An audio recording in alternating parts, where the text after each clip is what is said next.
చెప్పేసి sport culture కూడా తెస్తున్నాం. ఏం చేయని కన్నా జాబ్స్ కావాలి కదా, ఏం చేస్తే ఏంది, ఫస్ట్ జాబ్స్ కావాలి కదా. ఓకే స్పోర్ట్స్లో ఇంట్రెస్ట్ ఉన్నాను అది ఓకే, అది ఒక్కటి చేస్తే కరెక్ట్ కాదు కదా. ఇక్కడ నోటిఫికేషన్స్ కూడా వేయాలి కదా. ఇప్పుడు ఫ్రీ బస్ పెట్టినాం, ఫ్రీ బస్ వల్ల చాలా మంది లాభం పొందుతారు. నువ్వు జాబ్స్ చేస్తే తల్లిదండ్రులకి కానీ పెళ్ళం పిల్లలకు కానీ ఈ గవర్నమెంట్ జాబ్లో వచ్చే జీతంతో నా బస్ ఛార్జీలు ఇవ్వలేనంత దిక్కుమాల పరిస్థితిలో ఉంటారా? ఫ్రీ బస్ పెట్టినాం, ఫ్రీ బస్ పెట్టినాం, ఫ్రీ బస్ పెట్టినాం. రాజీవ్ యువ వికాస్ గోవింద ఏం చేస్తాడంటే చెప్తాడు అన్న, ఈయన మొత్తం ఒక ప్లాన్ ఏంటంటే ఎగ్జాంపుల్ ఇంత పెద్ద రోడ్డు ఉందనుకో, ఒక చిన్న మూలకు ఊడిపిస్తాడు, ఊడిపించి అదొక వీడియో తీపించుకుంటాడు, ఒక ఫోటో తీపించుకుంటాడు, బాగా పబ్లిసిటీ చేయించుకుంటాడు. ఈ మిగతా రోడ్ అంతా ఊడవడింగా ప్రతిదీ అంతే, ప్రతిదీ అంతే. సరే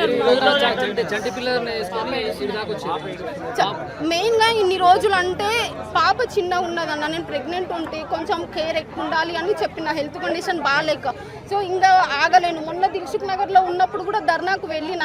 సో అక్కడ అందరిని ముందస్తు అరెస్ట్ చేయడం వల్ల ఓకే అట్లా అయిపోయింది. ఇక మళ్ళీ ఈ రోజు అన్న వద్దామని చెప్పేసి వచ్చిన. ఒకటే చెప్తున్నా కాంగ్రెస్ గవర్నమెంట్ కి, నిరుద్యోగులను పట్టించుకోండి. ఆ రైతులు ధాన్యాలు కొన్నాక ఎక్కడు అక్కడ అన్న మా ఊరికి రా నేను చూపిస్తా. మా ఊరు ఒకటే కాదు, ఏడ పెద్దూరు నుంచి మొదలు పెడితే తెలకపల్లి వరకు ట్రాక్టర్లు లైన్ గా, నేను కావాలంటే వీడియో కూడా పెడితే మీరు చూడండి.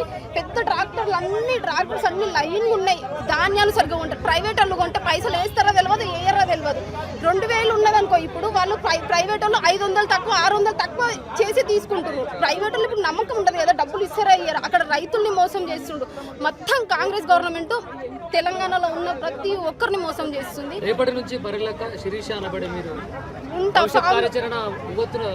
లేస్తున్నా. ఈ రోజు నుంచే ఫిక్స్ అయ్యే వచ్చిన, ఏమన్నా చెయ్యి సావనన్నా వస్తే ఏమన్నా చేస్తే నోటిఫికేషన్ వచ్చిన దగ్గర పోరాడతా అని చెప్పేసి గట్టిగా ధైర్యం చేసుకొని నన్ను నేను కుదిరించుకొని, మా హస్బెండ్ కూడా పో నువ్వు ఇట్లా భయపడి ఉంటే కాదు ఏమన్నా అవుతుంది పో చెప్పిండు, వచ్చేసినాయి అంతే. సరే.